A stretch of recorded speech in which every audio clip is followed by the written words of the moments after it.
দর্শক মণ্ডলী, আজকে 16 নভেম্বর 2020 সোমবার। আজকে রাতের কয়েকটি গুরুত্বপূর্ণ সংবাদ নিয়ে আপনাদের সামনে আমি আব্দুল সালাম। প্রথমে শুনুন সংবাদ শিরোনাম।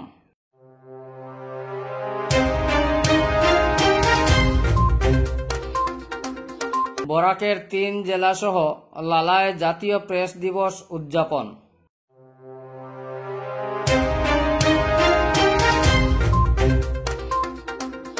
ইলামবাজারে সংগঠিত ধর্ষণকাণ্ডে জড়িতদের ফাঁসির দাবি এজেওয়াইসিপির।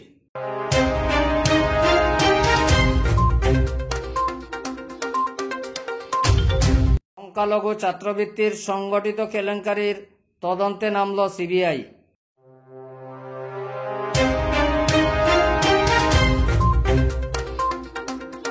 বিধায়ক উৎপল দত্ত জনতার তাড়া খেলেন স্বয়ং তার বিধানসভা কেন্দ্রে। এবারে নিউজ টুডের বিস্তারিত সংবাদ।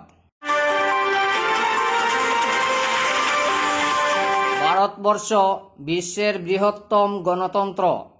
এই গণতন্ত্রের বিকাশ, সংরক্ষণ ও সংবর্ধনের জন্য সুস্থ, স্বাধীন ও শক্তিশালী গণমাধ্যম অপরিহার্য। দলমত নির্বিশেষে সমাজের প্রতিটি স্তরের মানুষের এ ব্যাপারে সজাগ ও সতর্ক নজর রাখতে হবে।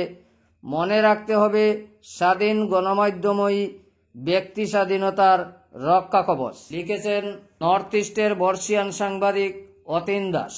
জাতীয় প্রেস দিবস 1966 সালের 16 November press council of India প্রতিষ্ঠা হয়েছিল। এই দিনটির সঙ্গে সাযুজ্য রাখতে গিয়েই প্রতি বছর 16 নভেম্বর জাতীয় প্রেস দিবস হিসাবে পালিত হয়ে আসছে। প্রেস কাউন্সিল প্রতিষ্ঠার উদ্দেশ্য ছিল গণমাধ্যমের স্বাধীনতা রক্ষা ও গণমাধ্যমকে দায়িত্বশীল ভূমিকা পালনের লক্ষ্যে এক তত্ত্বাবধায়ক কর্তৃত্বের ভূমিকা পালন করা। স্বাধীন সংবাদপত্র তথা গণমাধ্যম ছাড়া গণতান্ত্রিক সমাজ ব্যবস্থার কল্পনা করা যায় না। এজন্য সংবাদপত্রকে গণতন্ত্রের চতুর্থ স্তম্ভ হিসাবে আজ্ঞায়িত করা হয়ে থাকে। কথা লিখলেন বর্ষিয়ান সাংবাদিক অতীন দাস। বরাকের হাইলাকান্দি, কাছাড় ও করিমগঞ্জ জেলায় জাতীয় প্রেস দিবস পালিত হল সোমবার। এবারের প্রেস দিবসে বিশেষ করে কোভিড-19 নিয়ে গুরুত্বপূর্ণ আলোচনা হয়েছে। সেই সঙ্গে স্থানীয় সাংবাদিক ও সাংবাদিকতার বিভিন্ন প্রতিবন্ধকতার দিক নিয়ে আলোকপাত করেন বক্তারা। হাইলাকান্দিতে এবার বিশিষ্ট অতিথি হিসাবে দৈনিক নববার্তার সম্পাদক হবিবুর রহমান মজুমদার ও লালায় সামাজিক সংস্থা ড্রিমসের পক্ষ থেকে গৌতম গুপ্ত ছিলেন। লালা প্রেস ক্লাবের উদ্যোগে সোমবার বিভিন্ন কার্যসূচির মাধ্যমে জাতীয় প্রেস দিবস উদযাপন করা হয়। এ উপলক্ষে গৌতম রায় ফ্যান্স ক্লাবের সভাকক্ষে লালা প্রেস ক্লাবের সভাপতি নুরুল হুদা চৌধুরীর সভাপতিত্বে এক আলোচনা সভার আয়োজন করা হয়। শুরুতে সবাইকে স্বাগত জানিয়ে সভার উদ্দেশ্য ব্যাখ্যা করেন ক্লাবের সাধারণ সম্পাদক নুরুল মজুমদার। উদ্বোধনী সঙ্গীত পরিবেশন করেন বিশ্বজিৎ সিংহ ও গৌতম গুপ্ত। এরপর জাতীয় প্রেস দিবস উপলক্ষে মুখ্যমন্ত্রী সর্বানন্দ সোনোয়ালের শুভেচ্ছা বার্তা সভায় পাঠ করেন শিবাজি চ্যাটার্জি। অনুষ্ঠানে লালা অঞ্চলের 3 প্রবীণ সাংবাদিক আশিস রঞ্জন নাথ, দেবসিংহ শুভাম ও নুরুল হুদা চৌধুরীকে আনুষ্ঠানিক সংবর্ধনা জ্ঞাপন করেন ড্রিমসের সভাপতি গৌতম গুপ্ত। আমার হোয়াটসঅ্যাপে প্রায় 100 জনের উপরে ছিল প্রেসের মানুষ, সবাইকে হোয়াটসঅ্যাপ করেছি। অনেকে আমাকে বলছে, একজন নাম বলবো না, বলছে যে হাইলাকান্দিতে আর কেউ মেসেজ দেননি, আপনি দিয়েছেন। এটা আমি মেনটেন করছি। দেখুন, আমি সাংবাদিকতা করি না, কিন্তু সাংবাদিকতা না করলেও অনেক কিছু বুঝি। আমাকে অনেকে বলেছিল পত্রিকা বানানোর জন্য, পত্রিকা আমি মানি নিয়েছি। আর দেখুন আজকে শত্রুতার শেষ নেই। আপনি জানেন আজকে কোন নিউজের জন্য আমি কী হতে পারে কি জানেন। আজকে অনেকে অনেক নিউজ করেন না, কারণ পেপারে জানালি রিপোর্টারের নাম এসে কে নিউজ করে। আজকে অনেকে সাংবাদিকতা করছেন, চাকরি করছেন, যার জন্য ওদের নাম আসে না, নাম হয়তো বউয়ের নামে বা অন্য নাম দিয়ে করছে। কিন্তু আমি যেটা বুঝি, আমি আমার যেটা অভিজ্ঞতা বা আমার যেটা স্যার ওইটা দিয়ে বলছি, আমি ওইটাই বলবো যে আপনাদের ইউনিটিটা থাকতে হবে। আর দেশে বোধহয় প্রেসের বোধহয় কিছু টেনশন বোধহয় দেওয়া হচ্ছে, আমরা যেটা জানি আর আপনারাও যারা পাননি বা যারা ধরুন এই যে ওভার হয়ে যাচ্ছে আপনারা অ্যাপ্লাই করুন, আমরাও দেখবো এটা যেহেতু আপনারা। এদিকে করিমগঞ্জ জেলায়ও জাতীয় প্রেস দিবস পালিত হয়েছে সোমবার জাতীয় প্রেস দিবস পালনে করিমগঞ্জ জেলা প্রশাসনের উদ্যোগে এক সভা অনুষ্ঠিত হয়। সভায় কোভিড-19 নিয়ে বিশেষ বক্তব্য রাখেন প্রবীণ সাংবাদিকরা। এদিনের সভায় সংবাদ মাধ্যমের উপরে কোভিড-19 মহামারীর প্রভাব এবং ওই সময়ে সংবাদ মাধ্যমের ভূমিকা তুলে ধরে গোবিন্দলাল চ্যাটার্জি, সমীরণ পাল, গৌতম গুপ্ত, চয়ন নাথ, আশিস রঞ্জন নাথ, নজমুল ইসলাম তাফাদার, মনোজ পান্ডে, বিশ্বজিৎ সিংহ, দেবসিংহ শুভ্রম, নুরুল হুদা চৌধুরী প্রমুখ বক্তব্য রাখেন। জাতীয় প্রেস দিবস উপলক্ষে এদিন লালা শহরের বিভিন্ন স্থানে বৃক্ষরোপণ সহ সাধারণ মানুষের মধ্যে মাস্ক বিতরণ কার্যসূচির আয়োজন করা হয়। এদিনের গোটা অনুষ্ঠান পরিচালনায় অন্যান্যদের মধ্যে সহযোগিতায় ছিলেন শিবাজি চ্যাটার্জি, নজমুল হোসেন লস্কর, রবি হাসান মজুমদার প্রমুখ। অনুষ্ঠানের শেষে ধন্যবাদ জ্ঞাপন করেন নুরুল হোসেন মজুমদার। অন্য যারা রোগী ছিল ওনাদেরকেও খুব একটা ভালো করে রোগের পরীক্ষা করেন, এবং এটা ঠিক অভিযোগ না, যেহেতু এখন প্যান্ডেমিক কিছুটা হলেও কমেছে আর উপরওয়ালা আশীর্বাদে আরো কমবে এরকম মনে হয়। তো সেই সময় সাংবাদিকের মধ্যে আমি দু একজনের নাম উচ্চারণ করছি, সেই কারণেই করছি, ওরা সে সময় কিছুটা বাড়তি ঝুঁকি নিয়েও কাজ করেছে। সবাই করেছে, সবাই কথাই আমি করছি। তারপরেও যেমন সুজন সম্ভবত এখানে আসেন, কিন্তু তার নামটা যদি আমি না বলি তাহলে হয়তো আমি সত্যকে স্বীকার করা হবে না। কোন লোক এটাও আমাকে বলেছেন, যেহেতু আমি সংবাদ কর্মী, বিরোধিতাও অনেক লোক করেছেন ওর, আর সে সেই সময় বা আজকের দিন পর্যন্ত যে কাজ করেছে, যেগুলো যারা কোভিড আক্রান্ত হয়ে মারা গেছেন ওদের মৃতদেহ সৎকার করে সুজন কিন্তু নজির সৃষ্টি করেছে। আমার অন্যান্য দু একজন বন্ধু আমার বলেছেন সুজন তো তার বিনিময়ে টাকা পেয়েছে। টাকা তো আপনার জন্য রাখা ছিল ভাই, আপনি কেন কোভিড যারা আক্রান্ত হয়ে মারা গেছে তাদের মৃতদেহ সৎকার করতে গেলেন না? সুজন ডান আমার মনে হয়। করিমগঞ্জের নিলামবাজারে গণধর্ষণের সংগঠিত কাণ্ডের বিরুদ্ধে বেজায় ক্ষুব্ধ অসম জাতীয়তাবাদী যুব ছাত্র পরিষদ AJYCP। সংগঠিত গণধর্ষণ কাণ্ডের তীব্র নিন্দা ও ধিক্কার জানিয়েছে এই সংস্থা। সেই সঙ্গে জড়িতদের ফাঁসির দাবিতে সরব হল AJYCP। এ ধরনের জঘন্যতম কাণ্ডে জড়িতদের বিরুদ্ধে কঠোর থেকে কঠোরতম শাস্তির দাবি জানিয়েছেন AJYCPর হাইলাকান্দি জেলা কমিটির সাধারণ সম্পাদক কবির উদ্দিন লস্কর। কবির সংবাদ মাধ্যমকে এও জানান, এরকম জঘন্যতম অপরাধজনক ঘটনাকারীদের বিরুদ্ধে ফাঁসি দেওয়া উচিত, যাহাতে এ ধরনের জঘন্য কাণ্ড ঘটাতে বরাকে যেন আর কেউ সাহসী হতে পারে না।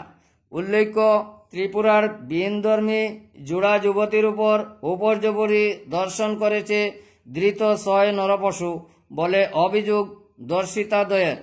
জানা গেছে, গত শুক্রবার সন্ধ্যায় শিলচর থেকে বাড়ি ফেরার পথে গাড়ি না পেয়ে ত্রিপুরার ধর্মনগর যাওয়ার জন্য একটি যাত্রীবাহী সেন্ট্রো গাড়ি 7,000 টাকা দিয়ে ভাড়া করে দক্ষিণ ত্রিপুরা রাজ্যের বর্মন উপাধির 2 বোন।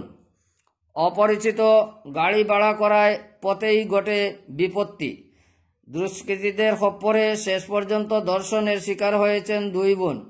পুলিশ সময়োপযোগী পদক্ষেপ গ্রহণ করায় ঘটনার 72 ঘণ্টার মধ্যেই তদন্ত চালিয়ে ধর্ষণকাণ্ডে জড়িত 6 অভিযুক্তকে গ্রেফতার করে জেলে পুরতে সক্ষম হয়েছে।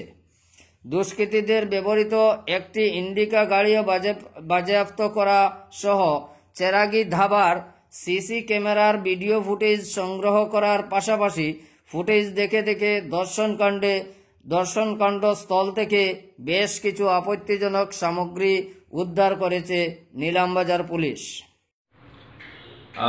অসম জাতীয়তাবাদী যুৱ ছাত্ৰ পৰিষদে আজি সমগ্ৰ বৰাক উপত্যকাৰ ৰাইজক আৰু অসম চৰকাৰক বিনম্ৰতাৰে আহ্বান জনাইছোঁ যে নিশ্চিতভাৱে আপোনালোকে জানে বৰাক উপত্যকাৰ কৰিমগঞ্জ জিলাৰ লীলামবাজাৰত যে দৰ্শন কাণ্ড সংঘটিত হৈছে, প্ৰথমতে আমি অসম জাতীয়তাবাদী যুৱ ছাত্ৰ পৰিষদৰ হাইলাকান্দি জিলা সমিতিয়ে গৰিহণা দিছোঁ, ধিক্কাৰ দিছোঁ আৰু অসম জাতীয়তাবাদী যুৱ ছাত্ৰ পৰিষদৰ হাইলাকান্দি জিলা সমিতিয়ে দাবী জনাইছোঁ যে যোনবিলাক নৰপিশাসে এনেধৰণৰ কাৰ্যক্ৰমণিকা কৰিছে, এনেকুৱা ধৰণৰ জঘন্য কাণ্ড সংঘটিত কৰিছে, তেখেতসকলক দৃষ্টান্তমূলক শাস্তি দিয়াৰ কাৰণে আহ্বান জনাইছোঁ। দ্বিতীয়তে এটা কথা স্পষ্টভাৱে ক'ব খুজিছোঁ, বেটি বাচাও বেটি পঢ়াও যখন চৰকাৰৰ শ্লোগান, আজিৰ দিনত এখন চৰকাৰ বেটি বাচাও বেটি পঢ়াক সম্পূৰ্ণৰূপে ৰক্ষণাবেক্ষণ দিয়াৰ কাৰণে ব্যৰ্থ। অসমৰ মাননীয় মুখ্যমন্ত্ৰী সৰ্বানন্দ সোণোৱালে গৃহ বিভাগৰ দায়িত্ব থকাৰ পিছতো লীলামবাজাৰ থানাৰ 100 মিটাৰত 200 মিটাৰৰ ভিতৰত এনেধৰণৰ দৰ্শন কাণ্ড সংঘটিত হৈছে, সেইটো কোনো কাৰণতে আমি অসম জাতীয়তাবাদী যুৱ ছাত্ৰ পৰিষদে মানি নলওঁ। অসম জাতীয়তাবাদী যুৱ ছাত্ৰ পৰিষদে স্পষ্টভাৱে কৈছোঁ, যোনবিলাক নৰপিশাসে এনেধৰণৰ জঘন্য অপৰাধ কৰিছে, এনেধৰণৰ কুকাণ্ড কৰিছে, তেখেতসকলক দৃষ্টান্তমূলক শাস্তি প্ৰদান কৰিব লাগে আৰু অতি সোনকালে এই দুয়োগৰাকী ছোৱালীক ন্যায় প্ৰদান কৰিবৰ কাৰণে আমি অসম জাতীয়তাবাদী যুৱ ছাত্ৰ পৰিষদে আহ্বান জনাইছোঁ। তৃতীয়তে এটা কথা স্পষ্টভাৱে ক'ব খুজিছোঁ যে ভৱিষ্যতে এনেধৰণৰ নৰপিশাচবিলাকে যাতে এনেধৰণৰ জঘন্য কাম আমাৰ সমাজত নকৰে, তাৰ কাৰণে জিলা প্ৰশাসন, অসম আৰক্ষীয়ে কঠোৰকৈ কঠোৰ ব্যৱস্থা গ্ৰহণ কৰিবৰ কাৰণে আহ্বান জনাইছোঁ। তৃতীয়তে অসমৰ মাননীয় মুখ্যমন্ত্ৰী সৰ্বানন্দ সোণোৱাল ডাঙৰীয়াক আহ্বান জনাইছোঁ যে বেটি মাটিৰ কথাটো কৈ থকা আজিৰ দিনত বেটিসকলৰ যে নিৰাপত্তা নাই এখন চৰকাৰৰ দিনত, সেই কথাটো স্পষ্ট হৈছে।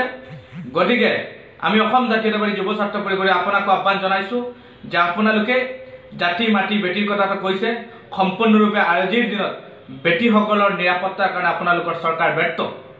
ইয়াৰ কাৰণে আজি এনেধৰণৰ আমাৰ যুৱতীসকল এনেধৰণৰ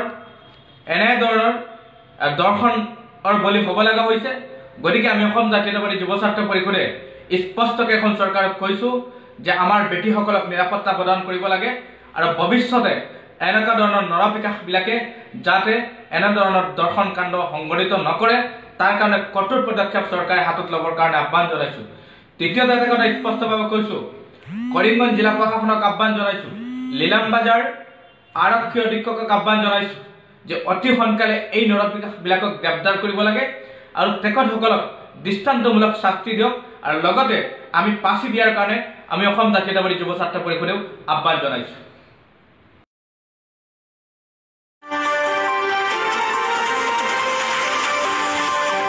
ছাত্রবৃত্তির ব্যাপক কেলেঙ্কারির সংগঠিত কাণ্ডে জড়িতদের রেহাই মিলছে না।